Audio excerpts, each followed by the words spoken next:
Hello बच्चों, let's read this question. The question say that some of the metal that are chemically very reactive while other are less reactive on the basis of instance of reaction of different metal with oxygen, water and acid as well as displacement reaction. The metal that have been arranged in series according to their chemical reactivity is known as activity series of metal. In a reactivity series, the most reactive metal is placed at the top of series while the least reactive metal is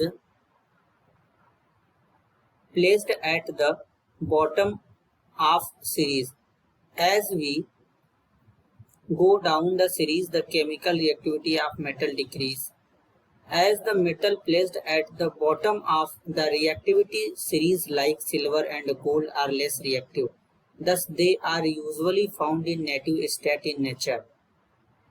When a metal A is added to dilute HCl solution, there is no liberation of gas. Metal is option A mercury, option B zinc, option C silver, option D sodium. तो सबसे पहले समझेंगे बच्चों की concept. की concept होगा बच्चों reactivity series. Reactivity series. अब रिएक्टिविटी सीरीज क्या होता है बच्चों, जैसा कि यहाँ पर बताया भी गया है. रिएक्टिविटी सीरीज है, इसमें जो मेटल है वो रिएक्टिविटी के डिक्रीजिंग ऑर्डर में अरेंज किए गए हैं. The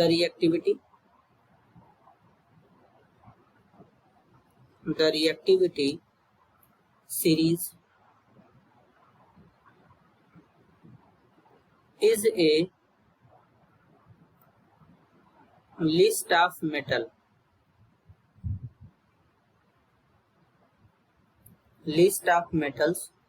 arranged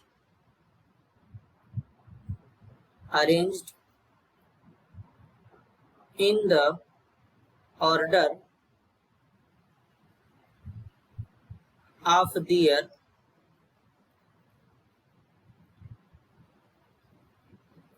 decreasing activity.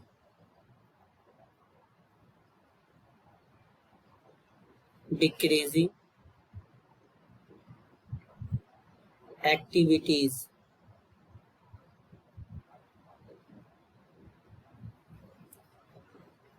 अब बेसिकली बच्चों अगर हम इन सीरीज को डेवलप करें तो कुछ इस तरीके से कर सकते हैं, जैसे कि यहाँ पर पोटेशियम है, सोडियम है, इसके बाद बच्चों कैल्शियम है, फिर यहाँ पर मैग्नीशियम है, एल्यूमिनियम है, फिर इसके बाद यहाँ पे जिंक है, इसके बाद आयरन है बच्चों, आयरन के बाद यहाँ पे क्या है बच्चों लेड है, फिर हाइड्रोजन है. ये सीरीज हाइड्रोजन के रेफरेंस में बनाया गया है.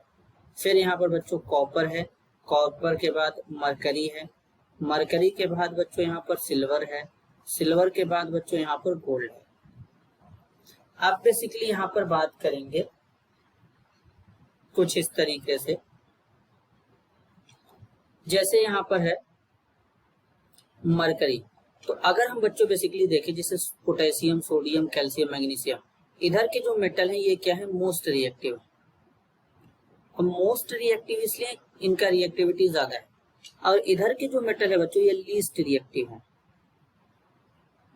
लीस्ट रिएक्टिव का मतलब इनका रिएक्टिविटी बहुत ही कम है. तो ये क्या करेंगे, एसिड से हाइड्रोजन को रिलीज नहीं कर पाएंगे क्योंकि ये हाइड्रोजन के बाद आ रहे हैं. एसिड से हाइड्रोजन को वही रिलीज कर पाते हैं जो हाइड्रोजन से पहले आते हैं, क्योंकि इनका रिएक्टिविटी हाइड्रोजन से ज्यादा होता है. तो अगर हम मरकरी की बात करें बच्चों, तो मरकरी हमारा क्या डाइल्यूट HCl के साथ रिएक्शन करेगा. मरकरी क्या डाइल्यूट HCl के साथ रिएक्शन करेगा. नो रिएक्शन बच्चों, यहाँ पर रिएक्शन नहीं हो पाएगा. रिएक्शन इसलिए नहीं हो पाएगा बच्चों क्योंकि मरकरी हमारा हाइड्रोजन के बाद आ रहा है. जिंक की बात करेंगे बच्चों, तो जिंक हमारा डाइल्यूट HCl के साथ रिएक्ट कर लेगा,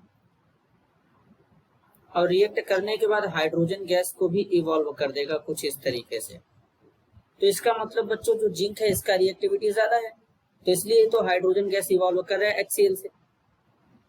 अब इसी तरीके से बच्चों ऑप्शन सी में है सिल्वर. सिल्वर भी हमारा क्या है बच्चों, ये इवॉल्व नहीं कर पाएगा क्योंकि सिल्वर हमारा हाइड्रोजन के बाद आ रहा है रिएक्टिविटी सीरीज में. तो इसलिए सिल्वर का रिएक्टिविटी कम हो जाएगा हाइड्रोजन के कंपेयर में, कि ये भी एसिड से हमारा हाइड्रोजन को रिलीज नहीं कर पाएगा। ऑप्शन डी में है सोडियम। सोडियम का रिएक्टिविटी ज्यादा होगा बच्चों, क्योंकि हाइड्रोजन से पहले आ रहा है, मोस्ट रिएक्टिव मेटल भी है, तो इसलिए ये हाइड्रोजन को रिलीज कर देगा, ये HCl के साथ रिएक्ट कर जाएगा बच्चों। तब यहाँ पर बोला गया there is no liberation of gas.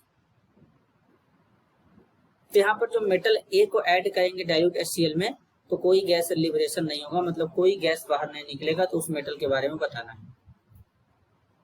तो यहाँ पर जो मेटल ए होगा बच्चों, वो मेटल ए कौन कौन हो सकता है? मेटल ए हमारा हो सकता है बच्चों मरकरी और सिल्वर, ये दोनों हमारे होंगे।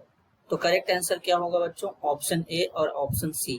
This is your answer. I hope you understood it well. All the best.